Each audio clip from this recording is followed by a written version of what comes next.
আজকে তোমাদের অধ্যায় ৮ হিসাব বিজ্ঞান দ্বিতীয় পত্র, এটাকে বলা হয় মাল খতিয়ান, মজুদ পণ্যের হিসাব সংরক্ষণ। খুব ইম্পর্টেন্ট বিষয় এটা, আমাদের প্রত্যেক বছর পরীক্ষায় এটা আসে। মজুদ পণ্যটা কি এটা আগে জেনে নাও। ব্যবসায়ী প্রতিষ্ঠান বা ব্যবসা প্রতিষ্ঠান উৎপাদন সচল রাখার জন্য, মানে নির্বিঘ্ন বা নিরবিচ্ছিন্ন ভাবে উৎপাদন চালিয়ে যাওয়ার জন্য যে পরিমাণ কাঁচামাল ধারণ করে, মানে ধরে রাখে, অথবা পণ্য বিক্রি করার সময়, মানে তৈরি পণ্য দ্রব্য বিক্রি করার জন্য যে পরিমাণ পণ্য মজুত রাখে বা ধরে রাখে আর কি, সেটাকে বলা হয় মজুত মাল। সেটাকে বলা হয় মজুত মাল। মজুত মাল দুই ধরনের থাকে। যারা পণ্য উৎপাদন করবে তারা কাঁচামাল কিনে নিয়ে এসে গোডাউনে রেখে দেয়, যাতে উৎপাদন নির্বিঘ্ন ভাবে চলতে থাকে। আবার তৈরি পণ্য বিক্রি করার জন্য ক্রেতাদের পণ্য সরবরাহ করার জন্য মজুত করে রাখে। আমরা দুই ধরনেরই হিসাব করব।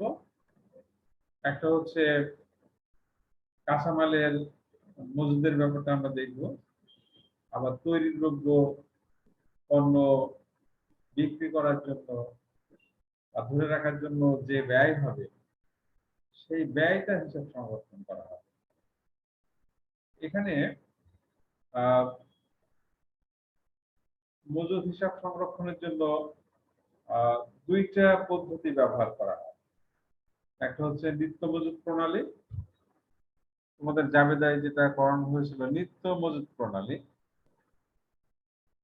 যে পদ্ধতিতে পণ্যের ক্রয় মূল্য, মানে কাঁচামালের ক্রয় মূল্য আবার বিক্রিত কাঁচামালের ক্রয় মূল্য প্রতিদিনই হিসাব করা হয়, সেটাকে বলা হচ্ছে নিত্য মজুদ প্রণালী। যে সমস্ত প্রতিষ্ঠান উচ্চ মূল্যের পণ্য রাখে, মানে পণ্যের দাম খুব বেশি, সেখানে নিত্য মজুদ প্রণালী ব্যবহার করা হয়। আর আরেকটা হচ্ছে কালান্তিক মজুদ প্রণালী। এটা হচ্ছে বছরের শেষে বা মাসের শেষে কি পরিমাণ পণ্য কারবারে আছে সেই হিসাবটা যখন করা হয় সেটাকে বলা হচ্ছে কালান্তিক মজুদ প্রণালী। কালান্তিক মানে একটা সময়ের পরে, এটা সাধারণত 1 বছর বা 6 মাস, 1 মাসও হতে পারে। এই মজুদ পণ্যর ব্যয় নির্ণয় করার জন্য আবার পদ্ধতি আছে। মজুদ পণ্যের ব্যয়টা তো আমাদের লাগবে, সেখানে ফিফো মেথড বলা হচ্ছে আগের মাল আগে ছাড়া, মানে যে মালটা আগে কেনা হবে কিনে সেই মালটা আগে উৎপাদনে দিয়ে দেওয়া। তারপর হচ্ছে পরের মাল আগে ছাড়া, এটাকে বলা হয় LIFO, last in first out. এটা হচ্ছে সবশেষে যে মালটা কেনা হবে সেই মালটা আগে উৎপাদনে দিয়ে দেওয়া, উৎপাদন করার জন্য। আর একটা হচ্ছে সরল গড় পদ্ধতি, সিম্পল এভারেজ মেথড। ধরো দুইটা পণ্য আমরা ইস্যু করব উৎপাদনের জন্য, ওই দুইটা পণ্যের একক প্রতি মূল্য যোগ করে 2 দিয়ে ভাগ করলে গড় পাওয়া যাবে, সরল গড় এটাকে বলা হচ্ছে। আর আরেকটা হচ্ছে ওয়েটেড এভারেজ মেথড বলা হয়, ওয়েটেড এভারেজ মেথড, ভরযুক্ত গড় পদ্ধতি। এখানে কি করা হবে, পণ্যের মোট মূল্য যোগ করে, কৃত পণ্যের মোট মূল্যটা যোগ করে মোট একক দিয়ে ভাগ দিতে হবে, দিলেই একটা পণ্যের মূল্য পাওয়া যাবে। ওগুলো যখন আমরা অঙ্ক করবো তখন দেখাবো। তাহলে মোটামুটি হচ্ছে FIFO method first in first out, LIFO method last in first out, simple average method সরল গড় পদ্ধতি, আর ওয়েটেড এভারেজ মেথড ভরযুক্ত গড় পদ্ধতি। এখন আমি অঙ্কটা শেয়ার করে দিই তোমাদের, তাহলে সুবিধা হবে।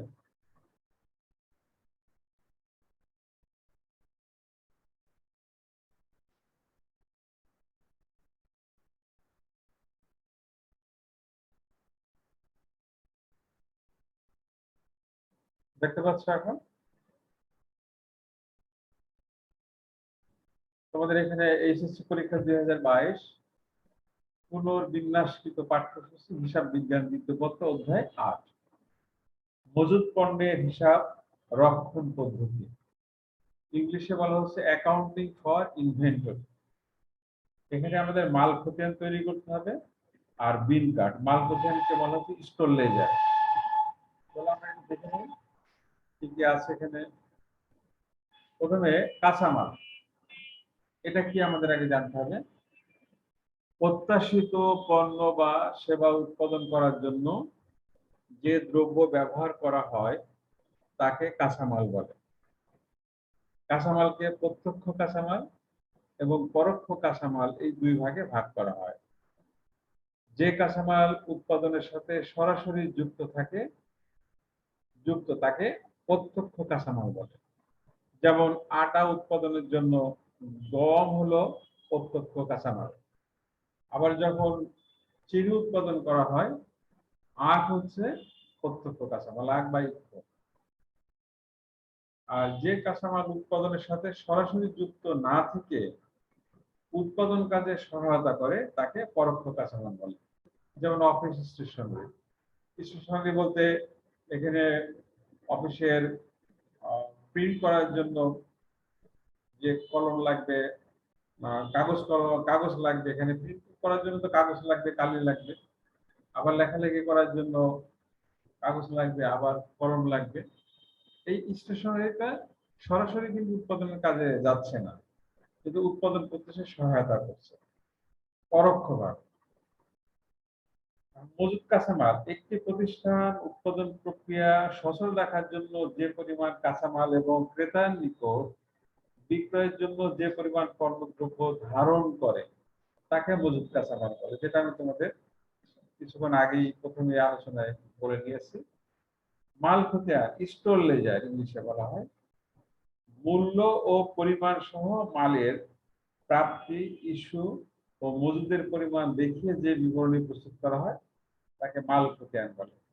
এটা আমরা অঙ্কে বলি, অঙ্ক যখন করবো তখন এটা বুঝতে পারবো। মজুদ সংরক্ষণ পদ্ধতি, যে পদ্ধতিতে বিক্রিত পণ্যের সঠিক ব্যয় এবং মজুদ পণ্যের সঠিক মূল্য নির্ধারণের জন্য মজুদ পণ্যের হিসাব রাখা হয় তাকে মজুদ সংরক্ষণ পদ্ধতি বলে। মজুদ পণ্যের হিসাব সংরক্ষণের জন্য নিম্নলিখিত দুটি পদ্ধতি ব্যবহৃত হয়। নিত্য মজুদ পদ্ধতি। এই পদ্ধতিতে প্রতিটি পণ্য ক্রয় মূল্য, অর্থাৎ যে পণ্যটা কিনবা তার ক্রয় মূল্য এবং বিক্রিত পণ্যের ক্রয় মূল্য সংক্রান্ত বিস্তারিত তথ্য সংরক্ষণ করা হয়। যে পদ্ধতিতে প্রতিবার পণ্য ক্রয় ও বিক্রয়ের পর পণ্যের উদ্বৃত্ত মূল্য নির্ণয় করা হয় তাকে নিত্য মজুদ পদ্ধতি বা অবিরত মজুদ পদ্ধতি বলে। আধুনিক যুগে সফটওয়্যার তৈরি করা হয়েছে। তুমি একটা বড় বা ডিপার্টমেন্টাল স্টোরে গেলে যে একটা পণ্যের অর্ডার দিচ্ছ যে এই পণ্যটা আছে কিনা, ওরা কিন্তু তখন ওদের সফটওয়্যার কম্পিউটার দেখে বলবে যে পণ্যটা আছে, তুমি কত ইউনিট কিনবা, টাকাটা পেমেন্ট করবা, সাথে সাথেই হিসাব সংরক্ষণ হয়ে যাবে। ওখানে ধরো 1000 ইউনিট পণ্য তার আছে দেখালো, তুমি 500 ইউনিট কিনে নিলে, তখন আর কত থাকবে, সাথে সাথে 500 মাইনাস হয়ে 500 ইউনিট উদ্বৃত্ত দেখাবে। এটাকে বলা হচ্ছে নিত্য মজুদ প্রণালী। যখনই কেনা হবে বা বিক্রি করা হবে, কেনা হলে পণ্যের পরিমাণটা বেড়ে যাবে, আবার বিক্রি করা হলে পণ্যের পরিমাণটা কমে মজুদের পরিমাণটা সরাসরি নির্ণয় হয়ে যাবে। যেসব ব্যবসা কোথায় ব্যবহার করা হয়, যেসব ব্যবসায়ী প্রতিষ্ঠান উচ্চ মূল্যের পণ্য বা সীমিত পণ্য ক্রয় বিক্রয় করে থাকে তারা এই পদ্ধতি ব্যবহার করে। কালান্তিক মজুদ পদ্ধতি, সাধারণত মাসের শেষে বা বছরের শেষে মজুদের পরিমাণ নির্ণয় করা হলে তাকে কালান্তিক মজুদ পদ্ধতি বলে। আমি যেটা বললাম তোমাদের আগে, সাধারণত ছোটখাটো ব্যবসায়ী প্রতিষ্ঠান যেমন বস্ত্র দোকানদার কালান্তিক মজুদ পদ্ধতি ব্যবহার করে থাকে। যেমন ধরো কাপড়ের দোকান আছে, সেখানে তো ভ্যারাইটিস টাইপের কাপড় থাকে, ওরা পণ্য কেনে, তারপরে একটা মাসের শেষে দেখে যে কি পরিমাণ পণ্য আছে, ওই পণ্যের ব্যয় নির্ণয় করে। এটাকে বলছে কালান্তিক মজুত প্রণালী। আর যে পদ্ধতির সাথে সাথে কেনার সাথে সাথে তোমার পণ্য পরিমাণটা দেখাবে, মজুতটা দেখাবে, সেটাকে বলা হচ্ছে নিত্য মজুত পদ্ধতি। বিন কার্ড, স্টোরে বা গুদামে কাঁচামাল রাখার প্রতিটি তাকে বা পাত্রে মালের পরিমাণ সংক্রান্ত তথ্য যে কার্ডে লাগানো থাকে তাকে বিন কার্ড বলে। বিন কার্ডে কাঁচামালের প্রাপ্তি, ইস্যু, ইস্যু মানে উৎপাদনের জন্য দিয়ে দেওয়া, তারপর উদ্বৃত্তের পরিমাণ, বিন কার্ড নম্বর, মালের বিবরণ, প্রতীক চিহ্ন, ন্যূনতম পরিমাণ মাত্রা, কোন ফরমাইশ মাত্রা, সর্বাধিক পরিমাণ মাত্রা, মাল খতিয়ান নাম্বার ইত্যাদি উল্লেখ থাকে। বিন কার্ডটা হচ্ছে এখানে ন্যূনতম পরিমাণ মাত্রা, অর্থাৎ একটা প্রতিষ্ঠান উৎপাদন করার জন্য, পণ্য উৎপাদন করার জন্য তার মিনিমাম কত পরিমাণ পণ্য তাকে রেখে দিতে হবে, মজুত রাখতে হবে। এটা হচ্ছে ন্যূনতম পরিমাণ। এই ন্যূনতম পরিমাণে যখন পণ্য চলে আসবে, উৎপাদন করতে করতে ন্যূনতম পরিমাণ মাল যখন থাকবে, তখনই সে আবার কোনো ফরমাইশ দেবে। কোনো ফরমাইশ মানে আবার কিনবে। ধরো তুমি এখানে উৎপাদন করছো, পণ্যদ্রব্য উৎপাদন করছো, এখানে উৎপাদন করার জন্য তোমার কাঁচামাল লাগছে। কাঁচামাল হয়তো প্রতি মাসে হয়তো 1000 টন লাগে। তারপরে তুমি হিসাব করলে আমার 1000 টন কাঁচামাল লাগবে। কোন সময় সে কিনবে? যখন দেখবে যে 100 টন মাল থাকবে, কাঁচামাল, তখনই সে কিনবে। এটাকে বলা হচ্ছে ন্যূনতম মজুত। আর কোনো ফরমাইশ মানে যখন আবার পণ্য কেনা হবে কাঁচামাল, সেটাকে বলা হচ্ছে কোনো ফরমাইশ মাত্রা। আর সর্বাধিক পরিমাণ মাত্রা ম্যাক্সিমাম লেভেল। আবার সে পণ্য তো কতটুকু, সর্বোচ্চ কত পরিমাণ পণ্য সে কিনে রাখবে, সেটাকে বলা হচ্ছে ম্যাক্সিমাম লেভেল। এটা আমরা বিন কার্ডের দেখার নমুনা আসছে, এটা হলো বিন কার্ডের নমুনা। BIN card, BIN number, code নম্বর, মাল খতিয়ান নম্বর, সর্বনিম্ন সীমা, সর্বোচ্চ সীমা, কোন ফরমাইশ সীমা, তারপরে তারিখ, প্রাপ্তির মধ্যে কি কি থাকছে, মাল প্রাপ্তির নম্বর, পরিমাণ, ইস্যু, ইস্যু মানে উৎপাদনের জন্য দিয়ে দেওয়া পণ্য, মালের দাবিপত্র নম্বর, অর্থাৎ কি পরিমাণ পণ্য সে নেবে, প্রোডাকশন ডিপার্টমেন্ট থেকে এটা দাবিপত্র ইস্যু করা হয়, পরিমাণ, আবার উদ্বৃত্ত, পরিমাণ, পরীক্ষাকারী। এটা তোমাদের মাঝে মাঝে একটা বিল কার্ড তৈরি করার কথা বলে, তখন আমরা এই ফর্মে এটা করবো। খুব সিম্পল, সব দেওয়া থাকবে, শুধু পরিমাণ বসায় যোগ করে দিলে হয়ে যাবে, কোনো ডেবিট ক্রেডিট নাই এখানে। এখন আমরা আসল জায়গায় আসছি, ভান্ডার মানে স্টোর। ভান্ডার হতে নির্গত মালের ব্যয় নির্ণয় পদ্ধতি, যেটা আমরা স্টোর লেজার করবো, সেই সময় এটা লাগবে। আগের মাল আগে ছাড়া পদ্ধতি, first in first out, FIFO বলা হয় সংক্ষেপে। এই পদ্ধতিতে যে মাল আগের ক্রয় করা হয় তা সর্বপ্রথমে ইস্যু করা হয়। মানে সেটা প্রথম তারিখে, ধরো তুমি 5 তারিখে পণ্য কিনেছো, আবার 10 তারিখে পণ্য কিনেছো, 12 তারিখে তুমি উৎপাদনের জন্য পণ্য দিয়ে দিবা। এখানে গেলে 5 তারিখের পণ্যটা আগে দিতে হবে। তারপর 5 তারিখের পণ্য যদি কম পড়ে যায়, ধরো 5 তারিখে তোমার 2000 পণ্য আছে, তুমি এখন প্রোডাকশনে দিবা 3000 পণ্য, তাহলে 5000 পণ্য, 2000 পণ্যটা নিয়ে নিবা 5 তারিখ থেকে। আর ধরো আবার 8 তারিখে কিনা আছে আরো 4000, আবার 8 তারিখে যে ওখান থেকে নেবে 1000। প্রথম তারিখের পণ্যটা আগে ইস্যুর ঘরে বসাই দিতে হবে। অঙ্ক করার সময় এটা ক্লিয়ার হয়ে যাবে, শুধু এখন জেনে নাও। পরের মাল আগে ছাড়া পদ্ধতি, লাস্ট ইন ফার্স্ট আউট, সংক্ষেপে লিফো বলে বা লাইফও বলে। এই পদ্ধতিতে যে মাল পরে ক্রয় করা হয় তা আগে ইস্যু করা হয়। আমাদের এখানে একটা ইস্যুর ঘর থাকবে, স্টোর লেজারে তারিখ থাকবে, বিবরণ থাকবে, ক্রয় মানে প্রাপ্তি থাকবে, তারপর ইস্যু থাকবে, তারপর উদ্ধৃত থাকবে। আমরা যদি ফার্স্ট ইন ফার্স্ট আউটে করি অঙ্ক, তাহলে ইস্যুর ঘরে প্রথম তারিখের মালটা দিতে হবে। সহজ গড় পদ্ধতি একটু দাঁড়াও।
ঠিক আছে এগুলো।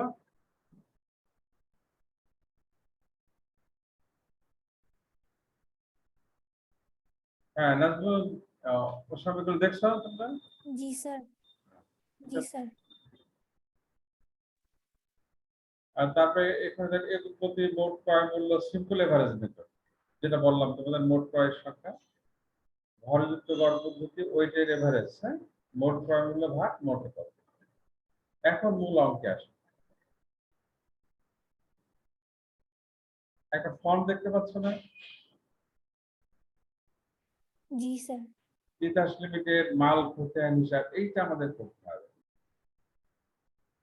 আগের মাল আগে ছাড়া পদ্ধতিতে আমরা করবো অঙ্কটা। প্রথমে মালের বিবরণ, কোড নাম্বার, বিল নাম্বার, স্থান, সর্বোচ্চ সীমা, সর্বনিম্ন সীমা, পুনঃ ফরমায়ের সীমা, তারপর তারিখ, বিবরণ, প্রাপ্তি, ইস্যু, উদ্বৃত্ত। এর মধ্যে কয়টা করে ঘর আছে দেখো। প্রাপ্তিতে একক, হার, মোট টাকা, অর্থাৎ কত একক আসবে সেটা বলবে। তারপর একক প্রতি টাকাটা এখানে বসবে, হার মানে একক প্রতি কত দাম। এই এককের সঙ্গে হার গুণ করলে মোট টাকা পাওয়া যাবে। তারপর উদ্বৃত্ত, এই ফর্মটা, এই উপরের এগুলো লিখতে হবে, অঙ্কে থাকবে না থাক। এখন একটা অঙ্ক দেখো, সামনে ধরো, অঙ্কটা করলেই এটার স্ক্রিনশট দিয়ে নাও।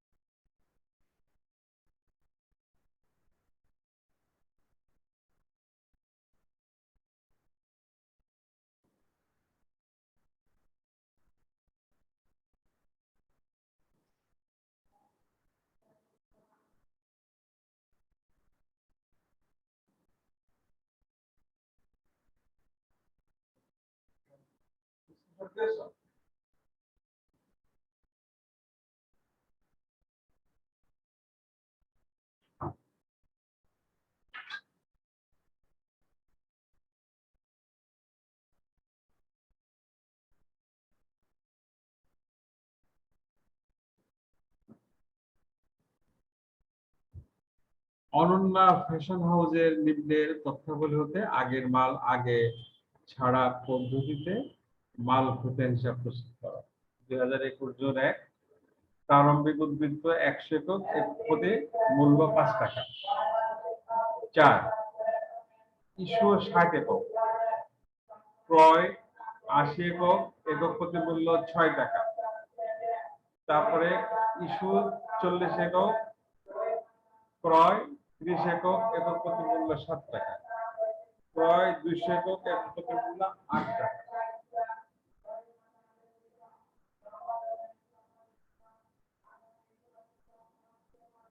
ক্লাসের সময় যত তোমাদের ঝামেলা নেই।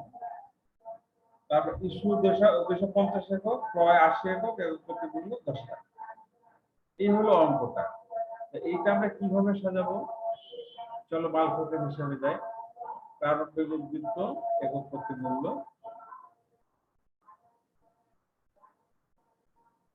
সামনে অরণ্যা ফ্যাশন হাউস, মাল কোথায় হিসাব, মালের বিবরণ, কোড নাম্বার, বিল নাম্বার, স্থান, সর্বোচ্চ সীমা, সর্বনিম্ন সীমা, কোন ফরমাইশ সীমা। তারিখ 2021 জুন 1, 2021 না 2022 20, 2021 জুন 1। এই যে প্রারম্ভিক উদ্বৃত্ত বিবরণের ঘরে লিখবো, দেখতে পাচ্ছ তোমরা? जी सर। ওসাম, দেখছো তুমি? জি স্যার। প্রারম্ভিক উদ্বৃত্তর এখানে যে উদ্বৃত্তের ঘর আছে, এখানে ঘর আছে কিন্তু আমাদের 3টা টাকার ঘর আছে পণ্যের জন্য। একটা প্রাপ্তি, প্রাপ্তি মানে ক্রয় করলে আমরা এখানে বসাবো, আর যখন ইস্যু করব মানে উৎপাদনের জন্য দিয়ে দেবো, তখন এই ঘরে বসাবো।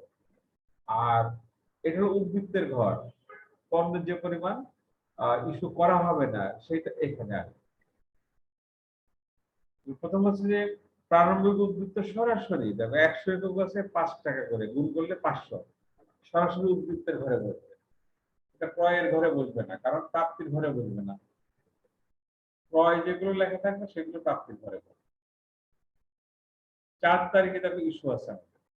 ইস্যু মানে উৎপাদনে দিয়ে দাও। ইস্যুর ঘর কোনটা? এটা, এই যে ইস্যুর ঘর। তো কত আমরা ইস্যু করব বলে দেওয়া আছে এখানে। 4 তারিখ ইস্যু 60 একক। তাহলে 4 তারিখ লিখে ইস্যুর ঘরে 60 একক পণ্য বসালাম। এখন এই দামটা কোনটা ধরবো? দামটা ধরার জন্য আমরা যাব কোথায়? এই যে ইস্যুর ঘরে যখন আমরা লিখবো, তখন এই মূল্যটা কিন্তু থাকবে না। ইস্যুর দেখো মূল্য দেওয়া নাই ওখানে। তখন এই 4 তারিখের উপরের তারিখ হলো 1 তারিখ। এই 1 তারিখের ব্যালেন্সের ঘরে যেতে হবে।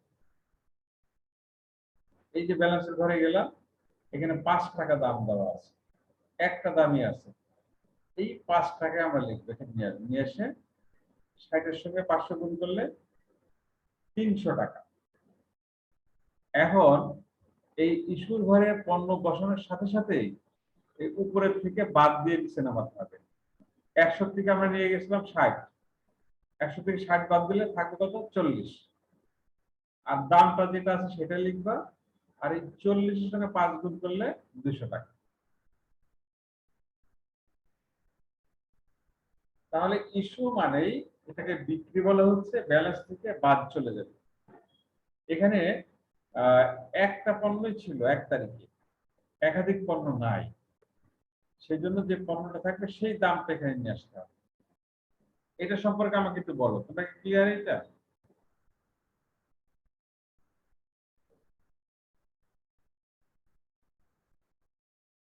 ইস্যু যে পরিমাণ বলবে ঠিক ওই পরিমাণটা এখানে লিখতে হবে।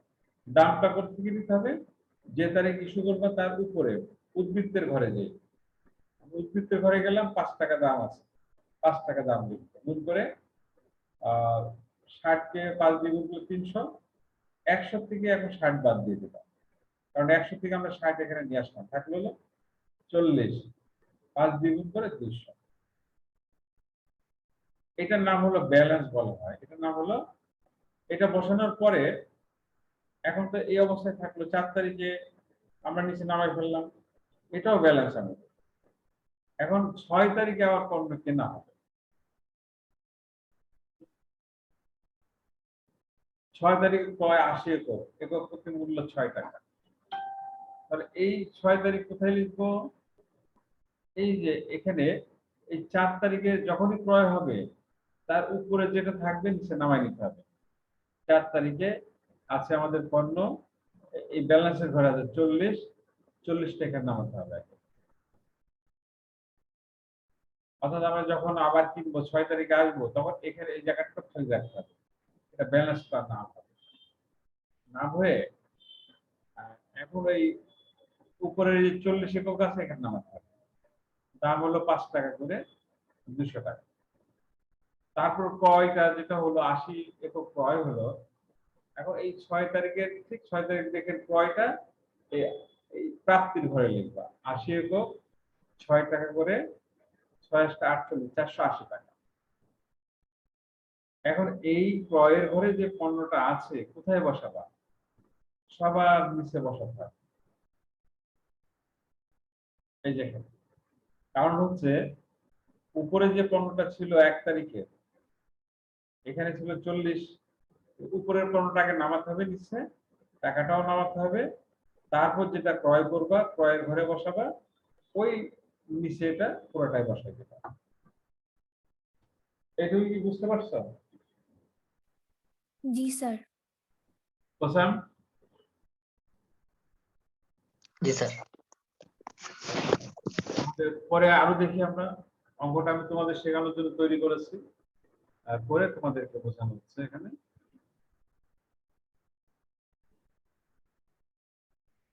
6 তারিখ, তারপর আমরা যদি যাই 10 তারিখে আবার ইস্যু 40 একক। তাহলে এই 40 একক আমরা ইস্যুর ঘরে বসাবো। ক্রয় হলে ক্রয়ের ঘরে, সাথে সাথে ব্যালেন্সের ঘরে যাবে। আর যখন ইস্যুর ঘরে বসাবো তখন ব্যালেন্স থেকে বাদ হয়ে যাবে। তাহলে দেখি 10 তারিখ, এই যে 10 তারিখ ইস্যু হলো 40 একক, 5 টাকা করে আসবে। কিভাবে? আমাদের এই 10 তারিখের আগের ব্যালেন্স কত দেখতে হবে। 10 তারিখের আগে 6 তারিখে এই যে এই ঘরটা ব্যালেন্সে আছে আমাদের প্রথমে 40, নিচে আছে 80। 80 হলো 6 টাকা, 40 হলো 5 টাকা। এখন কোন পণ্যটা নিব? উপরেরটা না নিচেরটা? মানে কোন দামটা লিখবো? सर ऊपरेरটা। হ্যাঁ, কেন লিখবো? এই যে আগের মাল আগে ছাড়া পদ্ধতি লেখা আছে, এই কারণে।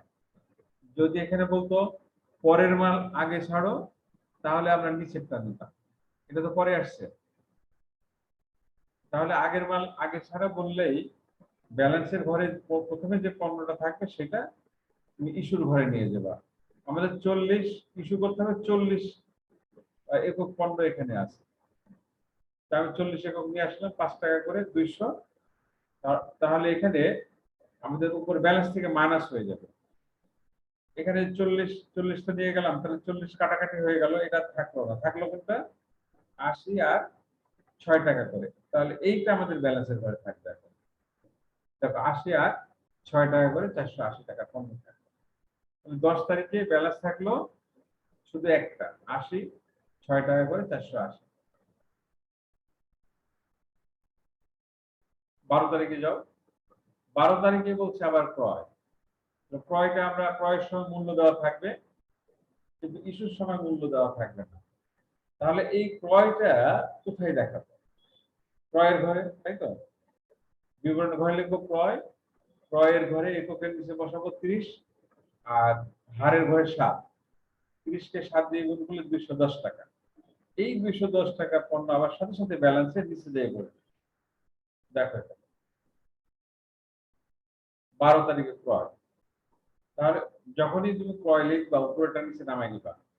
10 তারিখে ব্যালেন্সের ঘরে 80 আছে, 80 নিচে নামালে 6 টাকা দাম, 480 টাকা। এটা কিন্তু আগেই নামাই নিতে হবে। আর এই ব্যালেন্স, এই শুধু ব্যালেন্স আর লেখা লাগবে না, এখানে এই জায়গাটা খালি রাখতে হবে। কারণ এই উপরেরটা নিচে নামাই নিতে হবে। যদি একাধিক পণ্য থাকে সম্পূর্ণটাই নেমে যাবে এখানে। তারপরে ক্রয়টা, ক্রয় হলো ক্রয়ের ঘরে দিলাম 30 একক 7 টাকা করে, 210। এখন ওই 80 নিচে 30 বসাতে হবে। কখনো এটা উপরে যাবে না, গেলে পরে তারিখ ঠিক থাকবে না। 7 টাকা 210। এই সাধারণটা কি বুঝতে পারছো?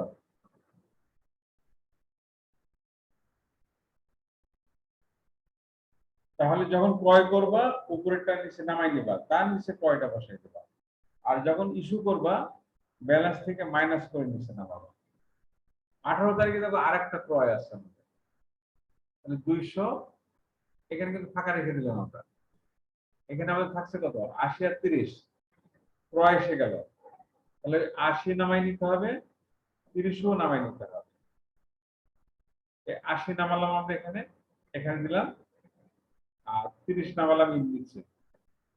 আর এবার 12-18 তারিখের ক্রয়টা যখনই নতুন ক্রয় আসবে তখন তোমার এই সিস্টেমে যেতে হবে। এককে 200, 8 টাকা দাম, 1600, এটা আমরা নিচে বসাই দেব।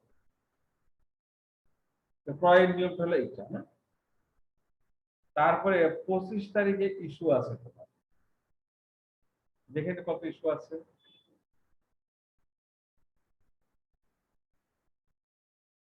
25 তারিখ ইস্যু 250 একক।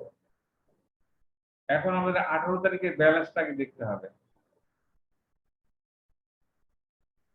চলো 18 তারিখের ব্যালেন্সটা, 25 তারিখে তো আমরা ইস্যু করবো 250, ইস্যুর ঘরে একবারে 250 বসানো যাবে না। কারণ হচ্ছে 25 তারিখে যখনই আমরা ইস্যুতে যাব তখন আমার 18 তারিখের এই ব্যালেন্সটা দেখতে হবে কি আছে। প্রথমে আছে 80, মানে আগের মাল আগে ছাড়া, তো আগের মাল কোনটা, 80 এবং আগের মাল না, প্রথমে আছে না, এই প্রথমটা আগে নিয়ে আসতে হবে। এখানে 80, 6 টাকা করে দাম। 80 নিয়ে আসার পরে তারপরে এই 30 নিয়ে আসতে হবে, এখানে 7 টাকা করে। 80 আর 30 আমাদের হলো কত, 110। এখন দরকার আমাদের মোট 250 দরকার হবে না? এই 80 আর 30 আমরা 110 পেয়ে গেলাম। আর দরকার কত আমাদের, 210 দরকার না 140 দরকার? কিভাবে? ওই যে 250 দরকার আমাদের এখানে মোট, এটা হবে মোট 250। তার মধ্যে 80 নিলাম আর 30 নিলাম, নেওয়া তো হলো 110। আর 250 থেকে 110 বাদ দাও, দিলে আরো 140 হলে 250 হবে। এই 140টা আমরা নেবো কোন জায়গা থেকে? এই যে এখান থেকে 200 থেকে। এখানে 200 আছে, কারণ উপরের পণ্যটাও নিয়ে নিলাম আমরা, তারপর এটাও নিয়ে নিলাম, এখন আছে আমাদের 200। আমরা কি 200 নিয়ে আসবো এখানে? না, আমার টোটাল আমি 250 এর বেশি দিতে পারবো না। তাহলে এই দুইটা মিলে হলো আমার 110, আর 140 নিলে আমার 250 হয়ে যাবে। সেজন্য এখান থেকে নিতে হবে 140। এর দাম হলো 8 টাকা। এই দামটা দিলে বোঝা যাবে যে কোন জায়গা থেকে নিলাম, কারণ এখানে 8 টাকা দাম, সুতরাং এর পাশে 8 টাকা লিখে দিলে এখান থেকে নেওয়া হলো। এটা কি বুঝতে পারছো? দেখো, স্যার এটা একটু আবার বলবেন, এটা সমস্যা হচ্ছে। সমস্যা হচ্ছে, ধরো তুমি 100 টাকা ভাগ করে দিবা, ফকিরদের মধ্যে দিবা, 100 টাকা দিবা, মোট 100 টাকার মধ্যে মোট 60 টাকা দিবা। প্রথম জন যে আসলো তাকে তুমি 20 টাকা দিয়ে দিলে, তারপর দ্বিতীয় জন যে আসলো তাকে 30 টাকা দিলে, আর চতুর্থ জন যে আসবে তাকে কত টাকা দিবা? 20 আর 30 50 হলো তোমার, মোট 60 টাকা দিবা। আর বাকি থাকলো কত? 60 টাকার মধ্যে প্রথম জনকে দিলে 20 টাকা, আর দ্বিতীয় জনকে দিলে 30 টাকা, চতুর্থ জনকে কত দিতে পারবা? স্যার 50। মোট 60 টাকা দিবা। প্রথম জনকে 20 দিলে, দ্বিতীয় জনকে দিলে 30, তাহলে 20 আর 30 মোট 50 হলো। আর তৃতীয় জনকে কত দিবা? তোমার মোট 60 টাকার বেশি দিতে পারবে না, 10 টাকা দিবে না? প্রথমে 20 দিলে, তারপরে 30, 20 আর 30 কত, 50 হলো। জি স্যার 50 হয়। আর আর তাহলে তৃতীয় জনকে কত দিবা? 10 টাকা, কারণ 60 টাকার বেশি দিতে পারবে না, তিনজনের মধ্যে 60 টাকা বিতরণ করলে। আচ্ছা জি স্যার। এখানে 15টার নিয়ম হচ্ছে আগের মাল আগে ছাড়ো। আগের মাল আগে ছাড়ার জন্য এখানে বলছে যে মোট 250 একক ইস্যু করতে হবে। 250 এর কথা বলছে যখনই, তখনই আমরা 25 তারিখের আগে 18 তারিখ, এই 18 তারিখের ব্যালেন্সের ঘরে যাব। যে আমরা এখানে দেখলাম প্রথমে 80 আছে, তুমি 80 নিয়ে নিবা এখানে 6 টাকা করে। তারপরে কত আছে 30, 7 টাকা এখানে নিয়ে আসলে, তাহলে 80 আর 30 কত হলো তোমার 110 হলো না? মোট তুমি 250 নিবা। তাহলে 110 যদি তোমার এখানে আছে 200, এখন কি 200 নিয়ে নিবা? না স্যার। তাহলে তোমাকে নিতে হবে মোট 250। তুমি আগেই নিলে 80 আর 30 110, তাহলে 250 থেকে 110 বাদ দিলে 140 তোমার আরো লাগবে। সেজন্য এই জায়গা থেকে 140 এখানে নিয়ে আসো। জি স্যার, এখন বুঝতে পারছি। যোগ করো 250 হলো না? জি স্যার, 250 হয়। আর এখন এখানে 80 তে যদি এখানে 300 থাকতো বা এটা যদি 250 হতো, তাহলে আমরা একবারে 250 লিখতাম। জি স্যার। কিন্তু কম আছে তো এই জন্য টোটাল ভাগ ভাগ করে দিতে হবে। তারপরে দেখো ব্যালেন্সের ঘরে যাবে, এখানে যেগুলো নিয়ে আসবে না মাইনাস করে দিবা। 80 থেকে 80 মাইনাস করলে 0 হয়ে গেল, 30 থেকে 30 মাইনাস করলে 0 হলো, আর 280 থেকে 140 মাইনাস করলে 60 হলো। এটা তোমার ব্যালেন্স থেকে যাবে। দাম কত? 8 টাকা, 480। অর্থাৎ ইস্যুর ঘরে যেটা নিয়ে আসবা সেটা উপরের ব্যালেন্স থেকে বাদ দিয়ে যা থাকবে নিচে নেওয়া। তারপরে খুব সিম্পল 30 তারিখে ক্রয় করা হলো আবার 80 একক। তাহলে তুমি 80 একক বসাই দিলে 30 তারিখে 10 টাকা করে। এখন উপরের ব্যালেন্স আমরা নামাই ফেলবো। যখনই কেনা হবে তখন উপরে কত আছে 60 আছে না, ওইটা এখানে নামাবো। এখানে কিন্তু তারিখ দিব না। যখনই ক্রয় করবা তখনই উপরের ব্যালেন্সটা নিচে নামাই দিবা, দিয়ে তারপরে যে তারিখে কেনা হবে সেই তারিখ এখানে লিখে ক্রয়ের ঘরে টাকা দেবে, দিয়ে এটা আবার নিচের ঘরে দেবা শেষে।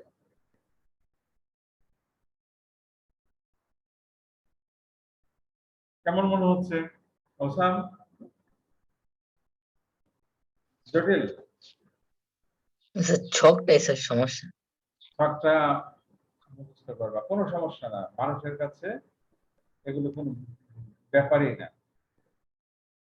যে ফেসবুক তৈরি করেছে, ফেসবুকের সঙ্গে আর এর কোনো তুলনা হয়? ফেসবুক তো কে করেছে তৈরি? ফেসবুক তৈরি করেছে কে? Sir mark Zuckerberg. ফেসবুকের যে সৃষ্টিকর্তা বলো, ফেসবুকের সৃষ্টিকর্তা, আর এটা তো সামান্য কয়টা ঘর। তুলনা করে দেখো, এটা তোমার কাছে কিছুই না, এটা নতুন তো। এই ছকটা তুমি স্ক্রিনশট দাও, দিয়ে কাছে রেখে দাও। আর এখানে যে এক্সাম্পলটা দিলাম আমি, এই এক্সাম্পলটা ফলো করবা, এই অঙ্কটা ফলো করবা। তারপরে এখানে তোমার এই যে এখানে যেভাবে এটা মুখস্থ করতে হবে তোমার। তারপরে কিভাবে বসানো হলো এটাও একটু দেখালাম। পরে তো আরো ক্লাস নিব। এখন তোমাদের কাজ হচ্ছে বইয়ে যাবা, বইয়ে যে আগের মাল আগে ছাড়ো পদ্ধতি, এইটার উদাহরণ দেখবো, অঙ্ক করা আছে অনেক, ওই অঙ্কগুলো দেখবা।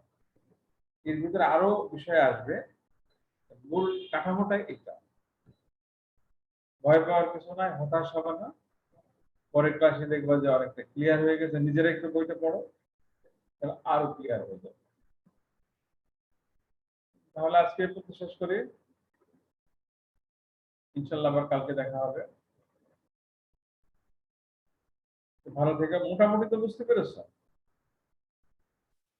জি স্যার। ওকে, তাহলে বই দেখে নিজেরা একটু নিজেদেরকে জিজ্ঞাসা করো যে কতটুকু তুমি শিখতে পারলে। ঠিক আছে, ভালো থাকো সবাই, ইনশাল্লাহ আবার দেখা হবে।